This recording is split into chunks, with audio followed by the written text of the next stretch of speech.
अस्सलाम वालेकुम, welcome to पकवान ख़ास। और पकवान ख़ास में बहुत ही ख़ास बन रहा है आज। और वो ख़ास क्या है? वो ख़ास है ये शाही टुकड़े। ये शाही टुकड़े बहुत तरीके से बनते हैं। जो मैं आज बना रही हूँ वो बहुत ही क्रिस्पी शाही टुकड़े हैं। एक सॉफ्ट शाही टुकड़े भी होते हैं, वो मैं फिर कभी आपको बताऊँगी। आज बन रहे हैं क्रिस्पी शाही टुकड़े जो बहुत ही मज़े के बनते हैं। एक ऐसी डेज़र्ट है जो बहुत सिंपल है, ईज़ी टू मेक है।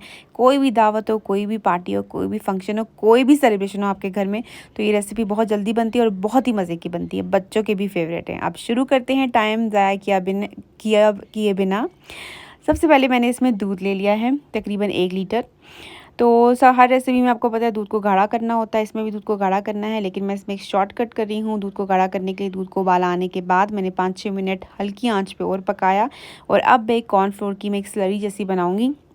कॉर्नफ्लोर 7 चम्मच है, टेबलस्पून भर भर के, और उसमें मैंने 5-6 टेबलस्पून दूध ऐड कर लिया है। एक थिक पेस्ट आपने बनाना है, बहुत थिक नहीं, नॉर्मल हो लेकिन थिक होना चाहिए, बहुत लिक्विडी पेस्ट नहीं होना चाहिए। इसको अच्छे से हैंड बीटर की मदद से आप मिक्स कर लें। इसमें कोई लम्स नहीं रहने चाहिए, अदरवाइज़ ये लम्स जो हैं ये मुश्किल कर देंगे आपके लिए। और दूध में अगर लम्स आ गए तो फिर आपका जो मज़ा है डेज़र्ट का वो सब ख़त्म हो जाएगा। इस तरह से आप इसको अच्छे से मिक्स कर लें ताकि कोई लम्स ना रहें। वैसे भी आप दूध पका सकते हैं, उसमें 1 पौना घंटा तक लग जाता है। अगर आप हल्की आंच में दूध को पकाते रहें उस तरह भी दूध गाढ़ा हो जाएगा। अब जब इसको डालेंगे ना तो ये बहुत इंपॉर्टेंट है कि आप इसको थोड़ा थोड़ा करके डालें और साथ साथ जो ये विस्कर है उससे हिलाते जाएं।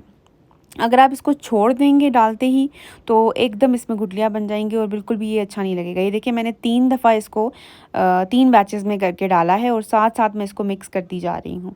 अब इसको मिक्स कर डालने के बाद तकरीबन 5-6 मिनट मैंने और पकाया। वीडियो फास्ट फॉरवर्ड कर दी थी तो आपको नज़र नहीं आया। 6-7 मिनट और लगे और ये गाढ़ा हो गया। बहुत ज़्यादा गाढ़ा भी नहीं मैंने किया क्योंकि ठंडा होने पे और गाढ़ा हो जाएगा। थोड़ी सी मैंने इलायची डाली है, 4-5 इलायचियाँ, पाउडर भी यूज़ कर सकते हैं।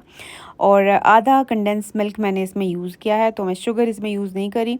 कंडेंस मिल्क में जो भी आप इसको बोलते हैं स्वीटेंड है, तो इसमें मैंने शुगर नहीं डाली है।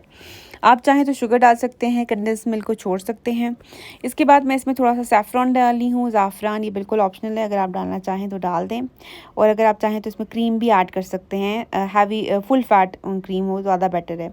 साइड पे मैंने ब्रेड स्लाइसेस लिए थे, तकरीबन उनको मैंने इस तरह से इस शेप में ट्रायंगुलर शेप में काट लिया है। आप जिस मर्ज़ी शेप में काट सकते हैं। और इनको मैं शैलो फ्राई करी हूँ, डीप फ्राई नहीं करी हूँ। तकरीबन मैंने 12 to 15 पीसेस ब्रेड के लिए हैं जिनको मैंने इस तरह से कट किया है पहले। और अब मैं इनको शैलो फ्राई कर रही हूँ जब तक कि इनका कलर अच्छा सा गोल्डन नहीं हो जाएगा। तो अगर आप ज़्यादा डार्क भी चाहते हैं वो भी कर सकते हैं, पर उसमें टेस्ट इतना अच्छा नहीं आता। और इससे लाइट रखना चाहें तो वो भी कर सकते हैं।